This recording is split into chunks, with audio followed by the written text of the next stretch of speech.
Hey everyone, Coach Stefan Rudolph, following back up from recoveredcoaching.com, bringing you the art of manifestation today and discussing exactly how to be positive, when to be positive, and why to be positive in life. Coming to you from beautiful Vista, California, and just got out of church here in this area for North Coast Community Church, and wanted to speak further about remaining positive, surrounding yourself with better people.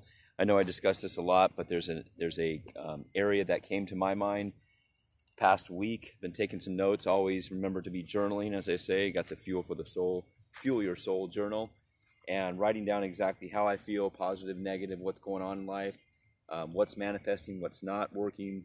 And when I say manifesting, that's at most focused on the positive thoughts that you can have in your life for what you want to attract, what you're grateful for, what you're thankful for, grateful for, what the meaning of life is to you, what your purpose is when you're waking up.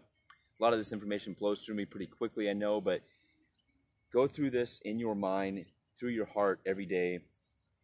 The one part that was pulling me back recently was something that it's obstacles in life about, I'm never good enough. It's always this ego part, and it's the mistakes that I made in the past or what I feel were mistakes, and decisions I made in the past that led down a harder road.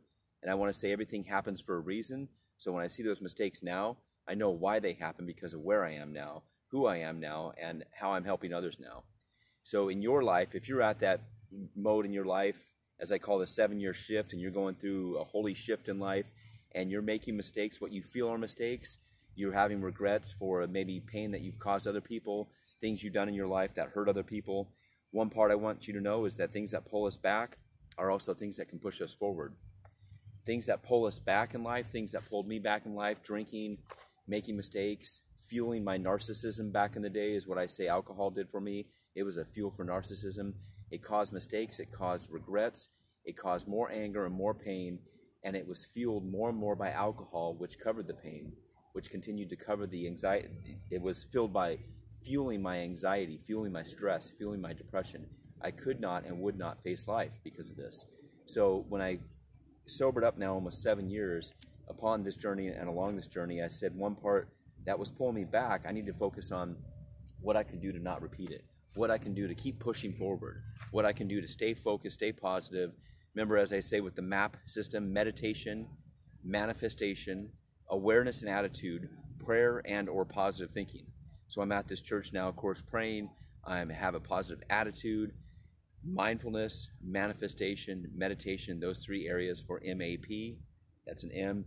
Awareness and attitude, prayer, and or positive thinking. So I started focusing myself on those areas and was really focused on what I had to do to pull myself out of the rut that I was in. And I started being grateful. I started being thankful. I was pushing forward on what used to hold me back. Upon sobriety, too, I had a lot of tears, and I started noticing that it felt good to get it out. It felt good to talk to people. It felt good to go to meetings. It felt good to go to church. It felt good to get new friends in my life. Tears are the water for growth. So when I was crying, initially the ego said, "You're a man, don't cry." My ego set it off. Edging God out, EGO, edging God out. I was crying to try to get this fuel actually going in me. I didn't feel it this way. The ego said, don't cry, don't show weakness, it felt like. But actually it was a strength. The strength that I had was to open up my inner heart, my inner soul, and upon doing that began to cry, began to let things out, began to let emotions out that I didn't want to. I didn't want to, but this I, me, the fuel, the heart, knew that I had to. And upon that release, it opened up new areas. It's kind of like I had a closet full of fear. It's a great song I used to listen to a lot. Closet full of fear, and I didn't want to face that anymore. But when I was able to cry, that closet was open. I was able to focus and be able to actually face those fears, those anxieties head on and say, this is what I need to do, this is what I have to do. So I started bringing happiness back to life. I started bringing the happiness in my life that was there years before back into my life now. This is an area that I had to keep focusing on. For those that are here in my life and those that were there at the time, we're there for the reason. We're there for a reason. They're there for a purpose. Whether I thought it was negative at the time, it was actually positive. What I wanted to be like, what I had to be like to grow, and what I am like now was all focused on the people and my surroundings and how I fueled myself and what I learned from it, how I accepted it through God's power, through the higher power, and how I grew from it, continued to grow. So again, this focus is on always being positive. I'm going to grab something here. And the AM and the PM. The AM and the PM, I wrote this down this morning. The AM and the PM. So I don't know if you can read that, but basically the art of manifesting and the positive mindset. So as I wake up in the mornings and writing down in my journal, I'm manifesting. I'm writing down what I want to feel like, what I want to be like, what I am doing. I also do this in the evening, so it doesn't really matter, but I'm using these acronyms like I always do, is the art of manifesting, and throughout the day to get to that PM, continuing a positive mindset. Art of manifesting, positive mindset.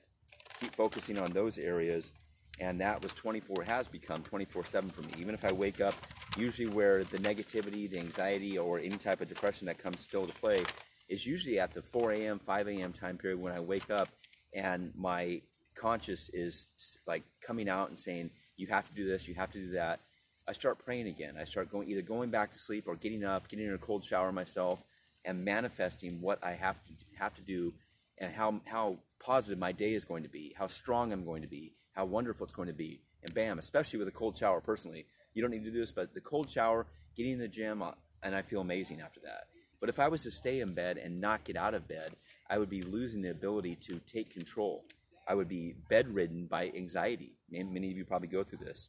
So again, this anxiety, this depression, these areas in life that I go over and that I go through and grow through with you, I want you to go through and grow through.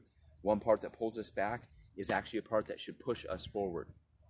So be strong, be faithful in any higher power, any type of, whether it's religion, spirituality, any type of thing out there, that it has to be there in your life, especially in sobriety.